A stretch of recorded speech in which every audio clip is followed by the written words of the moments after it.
Hey everybody, what's going on? Welcome to episode 4 of the Beer Enthusiasts.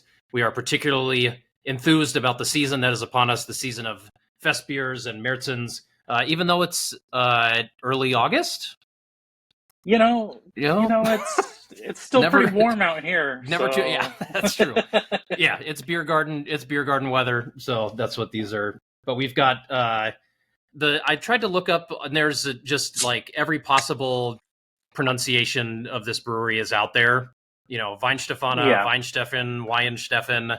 I'm gonna tag them in this video, so if they have something to throw in there, more than happy to hear. Well, as a couple of beer enthusiasts not really known for our German pronunciation, we'll Right. probably hear the correct one and still not be able to do it. So Yeah, just bear with exactly. us. Exactly. But yeah, I say Weihenstephaner, and you know, hopefully that's close. Got my Weihenstephaner half-liter Stein Very cool. I'm for going back to glassware. my Ondex one, but it just fits these beers so nicely. So. Yeah, And oh my gosh, this is like the clearest beer I've I know. ever seen in my life. Right. It's It's like, so yeah. look at that, Oh it my just flips my god! face. Actually, the camera's picking that up really well. That's Oh, amazing. very That is excited though, amazing. even though there's some, maybe seasonal creep is a little bit of a myth. It seems like they always kind of come this early. And if you decode the date stamp on the back of these bottles, it looks like it was in March that these were Hmm. bottled. At least mine was. And so, I think we're always so excited for Festbier, Märzen season, Yeah. fall style lagers, and they always come at the very, very beginning of August is when they start. But your local craft breweries and stuff will start trickling theirs out as well. And so just let this Yep. be the intro to the season, even if you feel like it's a little bit early. Yep. Yeah, and all the big craft beer ones, all their Märzens and their Fest beers. Sierra Nevadas is out. Left Hands is available. Shiner. It has an Oktoberfest too. I was just at a Total Wine looking for some beers, and we stumbled upon that. But let's jump into the recipe for this particular one. The brewery didn't have a whole lot of information. 5.8% ABV, 26 IBUs, which for the Beer Judge Certification Program numbers is a little on the high end for IBUs. But traditionally, this is going to be all malt. Most of it's going to be Pilsner malt. Maybe you could throw in a touch of Vienna or Munich. I mean, I think in our time with these are pretty darn pale. I would be pretty surprised if there wasn't maybe just like some really light colored, Munich or Vienna potentially, but just by the Yeah. looks of it, you could say this is 100% Pilsner malt, and people will believe you. And then of course, Weihenstephaner's in Germany, so this is going to be decocted in some way. However many times or for however long, they don't say. But this is the history of this one is obviously tied to Oktoberfest. It's been the traditional beer served at Oktoberfest since 1990, but has kind of been around. Kind of this paler version. Paul Ennard kind of developed it back in the 70s, and then finally it kind of became the official beer of Oktoberfest in 1990. Yeah, and we'll have another episode hopefully about Märzen, which is kind of like the companion cousin to this beer style, but it's a darker, more like amber kind of version of this festival lager. And in the same way that pale lager took over, kind of the Pilsner world side of things, it's, the lager that used to be served at Oktoberfest was kind of a amber to brown, Yep. darker festival lager. But, when you can see something as beautiful as this, you understand why it might shift over time. But I've always thought that the funny thing about it is it seems like just in the last few years, craft breweries in the United States are like catching up to doing some of the pale versions of Oktoberfest beers because, we're always a little bit late to catch up to some of whatever the very slow moving German trends in beer are. And, for the longest time, the only ones that you could get were the Märzen, which was a lot darker. And so it's cool to see more and more coming out with the pale version. But yeah, fest beer is most of the time what you're going to see when it's a little bit more pale lager like this, kind of in that yellow, gold, even up to kind of a deeper gold color. And then if you see Märzen, you can expect more of an amber, quite a bit darker, but quite dark brown lager. Not quite Dunkel territory. Yeah, I remember when I was first learning about this, I bought Paul Enner Oktoberfest beer, and I thought it was Oktoberfest beer. And when I poured it, I was like, oh, this is not like what I was like, oh, they didn't mean Märzen. They meant like, so anybody out there who's, looking for this, if usually, especially in American craft, if it's just Oktoberfest, usually it's, I would say usually you're probably going to get Märzen rather than fest beer. But, there's some tricky names out there. So just pay attention to that. Yep. But this one is, have you taken a whiff yet? Yes. It Couldn't help is. myself. I get a lot of like soft, dried, herbaceous character. And It smells like it's going to be fairly firmly hoppy, but it feels like it's all on a much thicker bed, much thicker Pilsner malt mattress. It doesn't smell like it's going to be super duper heavy, but those light, like honey, bread, cracker notes that you get in the aroma of a Pilsner or a Helles, those are like cranked to 9 here. Absolutely. And doesn't seem like super heavy, but it seems like there's definitely a big bready component underneath those soft herbs. Yeah, absolutely. There's definitely a creamier kind of texture to it. Not anything, ridiculous in terms of residual sugar, but in terms of, your German lagers, this is not a dry beer. But I agree, the Pilsner malt's just the star here. There's, I'm getting kind of like a honeyed like cereal kind of note. I'm getting those, that herbaceousness that you're talking about. It's a little bit on kind of like the damper side, maybe kind of that like, maybe sort of like a river rock kind of minerality to the, to the hop character. Not super. I was gonna say petrichor, which is right. It just smells damp, line, right? It just smells like wet minerality. And petrichor being like what the sidewalk smells like, tastes. I've not tasted the sidewalk after a fresh rain, but what it smells like after a fresh rain. Yeah, no, exactly. Yeah, on the palate. Yeah, it's really, really malt driven. You are getting a little bit more of like a potential kind of like light peppery note on the back end from the hop character. It's definitely there to balance everything out. But it's a malt forward beer. It's smooth in the finish. It's super drinkable. Definitely one of the, what's going to be one of the bigger differentiators between this and Helles is probably some amount of body or residual sugar. I mean, it's really hard, when people say what's the difference between this and Helles, it's kind of hard not to just say like a little bit more body, a little bit more hop presence, maybe similar, just dial up the malt a little bit. But it's, obviously you can get a little bit higher in ABV. But it's tough. They're very close in terms of styles. Yeah, they're very close. And we've struggled with this one in blind tasting settings too, because it's almost like you parked a lager right between Helles and, it's like you got the Helles slot, the Pilsner slot, and the Maibach slot, and this one like parked right in between all of them. Because to me, it's noticeably more hoppy than Helles. It's noticeably more alcohol than Helles, knowing what it is. And it's almost like approaching Pilsner level of hoppiness and bitterness with a much rounder, creamier Pilsner malt and alcohol underbelly to kind of like balance it all out. Yeah.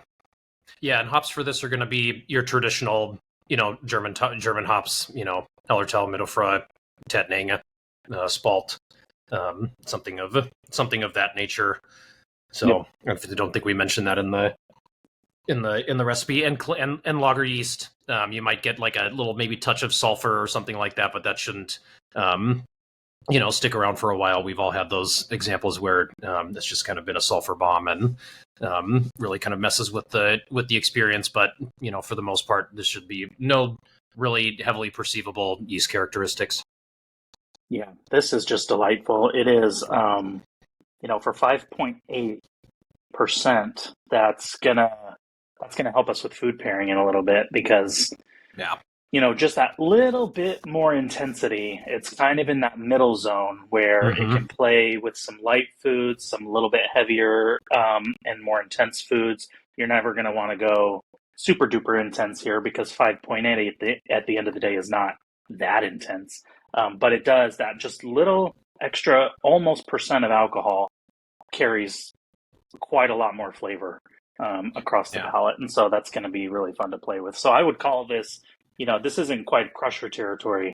Yeah. You have a few half liters of this, and you'll be feeling it for sure. It's not like having a snappy 4.5% Helles or something like that, but it's not unduly heavy. There's nothing that's a chore to drink about this. Right. Yeah. No, absolutely, absolutely agree. And especially since it's at a point in the ABV scale where you're starting to dip into more perception. When you're in like Yeah, 3.5 versus 4.5, you're still kind of down, near the bottom of the ABV range. But once you start getting close to 6 and getting above there, then, for some people maybe won't be as sensitive to it, but you're starting to get up there. And some other examples too. I mean, you're getting above 6, and you're right. It definitely kind of lets you play with, dishes that have maybe more than one component. And might be able to interact with some that maybe have, because those, a main course that has a protein and maybe some sides, the sides are probably not going to be as intense. And then the same thing it can play with, maybe some, kind of lesser intense, kind of just, straight up, nutty cheeses like Weihenstephaner suggests. I think they kind of put it very well. Their two suggestions for food are roasted chicken and an Alpine cheese. And I think yeah. those are kind of sit on two somewhat different, parts of the intensity spectrum. So I think they kind of, put that right out of the gate. And the first thing I kind of thought with this when I was thinking of food pairing was kind of trying to lean into the Pilsner malt thing and having that, that sort of complement be the first thing that led me to was pasta and kind of doing like a pan seared, like we just did like a butter pan seared and gnocchi. Just with pesto and like some, roasted tomatoes. And that would just be super great with that. You've got the pasta to complement and to create this bridge. All of the herbaceousness, especially now after tasting it, it's not going to just kind of be the same, kinds of flavors, that the hops are bringing. So you're just adding to hop complexity with all the, the basil and the garlic and things like that. And then you get a sweet and savory, interaction, which is, always prized in food when you throw in some blistered tomatoes. Where did you kind of land on to start? Well, let me say really quickly that I think your suggestion is brilliant because there is, first of all, it's tough to pair with pasta, I think, especially pasta with tomatoes. And I think a lot of times with Italian food in particular, some people pick like like a Peroni style international Pilsner, which is awesome, obviously. But the role that beer plays in that pairing is basically just palate cleansing, right? Mm-hmm. Because the intensity is not quite big enough to hold up to like spaghetti and meatballs or spaghetti or pasta with some chicken and some, rich tomatoes in there. And so this beer offers us the opportunity to make that pairing more interesting. You're incorporating a lot of the same elements, but the intensity matches way better. So I love that, so, because when you're just, and the first idea that I had was to very intentionally pair this with a veggie burger, one that's built with like black beans and carrots, kind of a homemade patty that's got that kind of earthy component that's mimicking meat a little bit, and a regular Pilsner. Once you get black beans, carrots in there, you melt some Emmentaler or Swiss cheese on top of it, and you get a good sear on this veggie burger, and then you get a good buttered and toasted roll. Pilsner would be good with that, but it might not fight the whole battle, basically. And so I think that this would be really nice with that. You got that minerality that's going to play with the earthiness very well. You should season the patty. The biggest doggone vegetarian food is you're not seasoning it, and you should get, lots of herbs, lots of salt and pepper in there, and the soft, damp herb character of this is going to play really, really nicely with that. And so that's a similar thought is like foods that you normally use light lager for just a palate cleanser. This is going to be a better intensity match for, I think, and it's going to be a much more interesting pairing. So that was the first one, was veggie burger, and then and specifically a black bean burger type of build, because I think that earthiness and then the Swiss cheese would be really, really nice. The one thing I really like about that pairing is that you have plenty to fall back on, just in case, like, even if for some reason the veggie burger doesn't work, which I don't necessarily see any reason why it wouldn't. You've got two like great elements that are just going to keep it from being this like, potential, kind of train wreck. The melted cheese, the bun, the buttery note from the toast. I mean, you've just got so much to fall back on, and then that lets you play with the whatever your protein or whatever you're going to have with all of that. It kind of gives you a little extra room to play with some different things. Yeah, the other idea I had, which was a little bit more, because the home run pairing, with German lagers, 9 times out of 10 is going to be some type of sausage, Right. or schnitzel, or festival food, pretzel and salt. And those are all just like tried and true. Yeah. That is just absolutely not going to fail you. Yeah. That is going to be extremely delicious. And if you don't pair food and beer a lot, start there, because there's a reason that it works. It's just going to make your day a whole lot better. Yeah. But at the end of the day, too, this particular style of beer started as a special occasion festival lager, and I think you could pair it with some special occasion food too.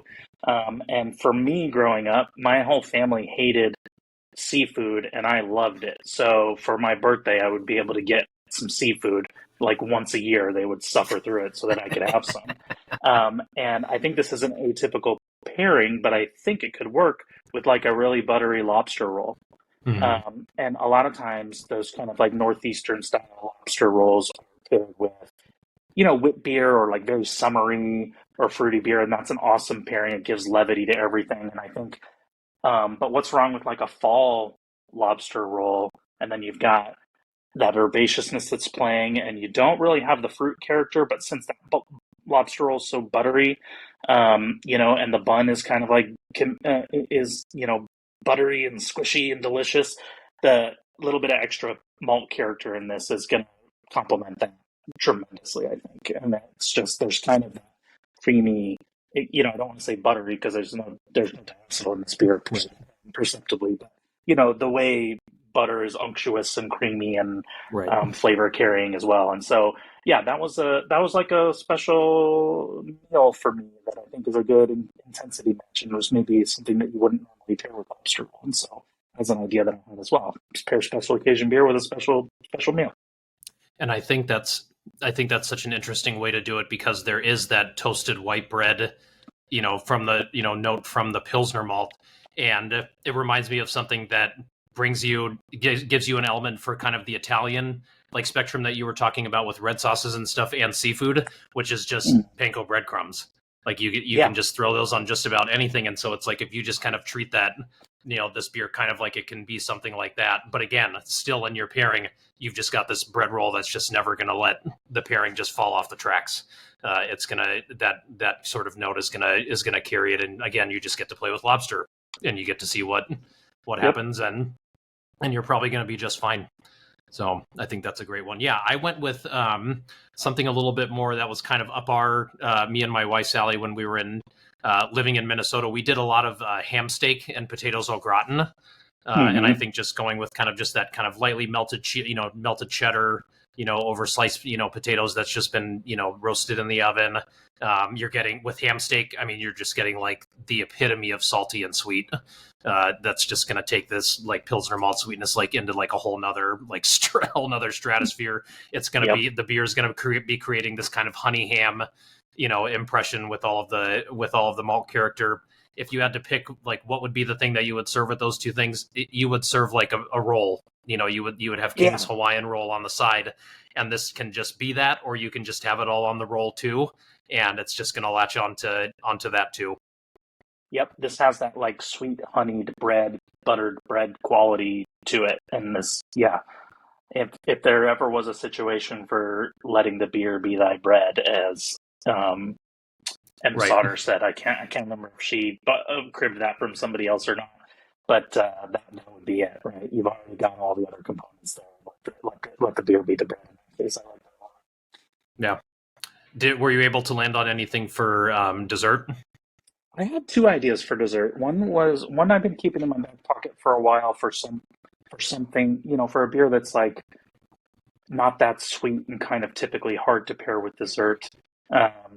Is just a really simple cream cheese cookie. And so, not too sweet, but just the cream cheese into a just white, simple cookie is such a good canvas for this. It'll create a lot of synergy with the Pilsner malt again, but also just that it makes the cookie soft, so there's a nice textural difference because you kind of got that like light heaviness of the cream cheese. Light heaviness. I'm really playing with language right now. You've got that, cream cheese that sits on your palate but is not too heavy. And, you got all your scrubbing bubbles and a lot of good stuff that's going to help clear that. But that kind of honey, the beer acting almost as like a little bit of like a herb honey drizzle on that cookie, I think would be nice. And then the other thing I thought could play well, and you have to be careful with intensity a little bit, but like first thought was key lime tart. Like just that brightness of key lime, I think would be really nice with a little bit of like a graham crackery crust. Gives you a malty style component that's a little bit different than just sweet Pilsner malt. It's got that graham character to it. And then I thought another version of it that might be kind of cool, which is in the same wheelhouse but plays a little bit more with the minerality, that kind of petrichor character, is like doing a lime tart but not key lime. Like a black lime, which I think has a lot of like really intense minerality, intense mineral style character to it. And so that could be sweet. You get balance that with some, kind of like a lightly sweet black lime custard in your tart. And I think that could be really nice. How about you? I was kind of trying to look for some desserts that kind of had a little bit of like a brioche base. And then something I stumbled upon is pink praline brioche. It's kind of like a French pastry, and essentially I thought, what is the pink in the praline is just kind of like confectionery almonds, like it's candied almonds, right? But then I'm looking at all these pictures and they're pink, and then I realize like, oh, it's just kind of like food coloring. But then I was wondering, what if you could kind of play into the way that color, lets us perceive things, and kind of just somehow throw in like some rose water in the recipe. And maybe the color can kind of amp that up a little bit. I think this beer, especially with honey being the note, I think it's begging for something floral. I think that's just going to be, that interaction is just going to really be a home run. And again, with brioche, this is going to be great. It's got enough body and residual sugar to, handle something like, like praline. So that was the one that I kind of landed on. I like that because the herbaceous hop character in the beer is sort of like a thyme or like a sweet basil kind of character to me, and you can bend that soft herbaceous character more floral with a light touch of rose water. That's a really neat pairing. I like that idea a lot. Yeah, I think these are one of the beers where it's not really obvious at first when you start trying to pair with it. It's definitely not one that I would say I was going to be excited to, suggest on an essay or in an oral exam to pair with something, because it's just not the ones you think about when you're kind of just starting your journey, right? You're leaning a lot into Belgian beer or really intense, things like imperial stouts and barley wines and things with tons of different, things going on. And then all of a sudden you just start thinking about, well, what do I do if it's just like a lot of Pilsner malt? Yeah. And then you kind of really have to start, doing some thinking. But I hope what I'm getting at is what I hope people can see is that there's a wide array of things that we've suggested, and that I think are very, very likely to be good pairings. So don't even if it kind of makes you balk at first, try and really think through it, push through, open up the beer, see what's intense about it. Get a 6-pack of these, drink one, and then start pairing with some of the other ones, and then save the other one for a blind tasting or something. Well, and what's really great about that is it's such a good exercise thinking through beer pairings with a beer like this to also draw out more so-called boring Pilsner malt flavors.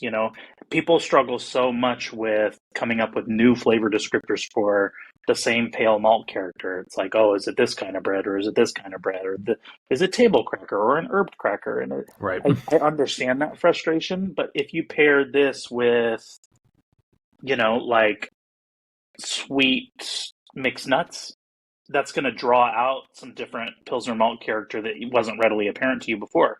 If you pair it with a lightly fruity dessert, like we've suggested, that's going to pull out some, kind of lightly fruity Pilsner malt style character that you didn't even think was there. And so I think that playing around with some of the pairings and thinking about those interactions and then putting them into practice is going to help you find and remember a lot more complex flavor notes from what you thought was a simple beer at first, which really has a lot of hidden complexity to it.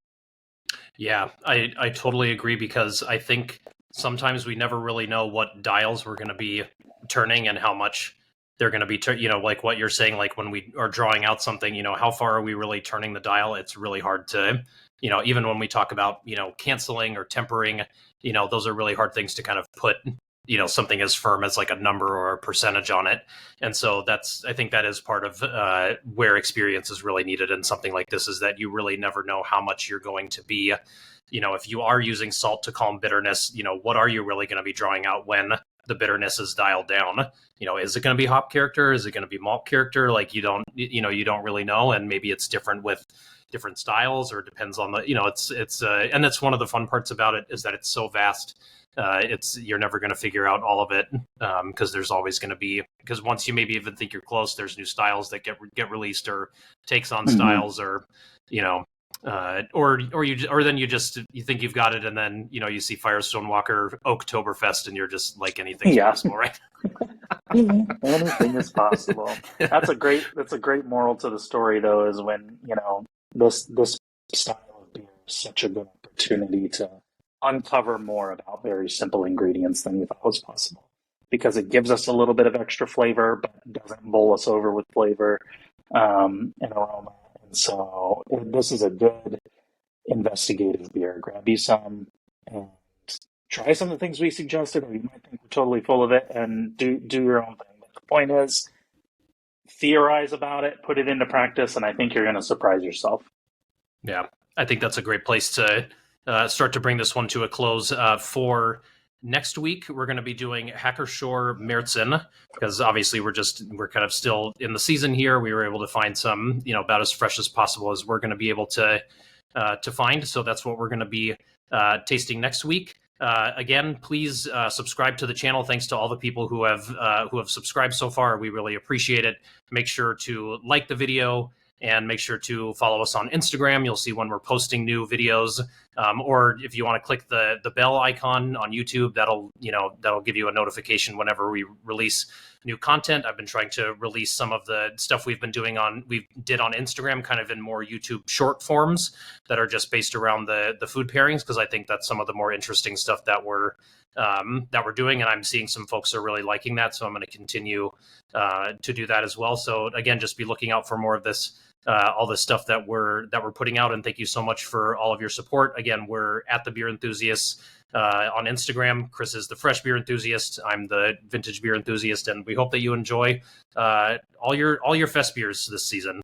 So cheers, we're everybody. We're on the hunt for them, so let us know what your favorite local one is, and we'll try to track it down too. Cheers to Fest Beer. Yeah, cheers, everybody.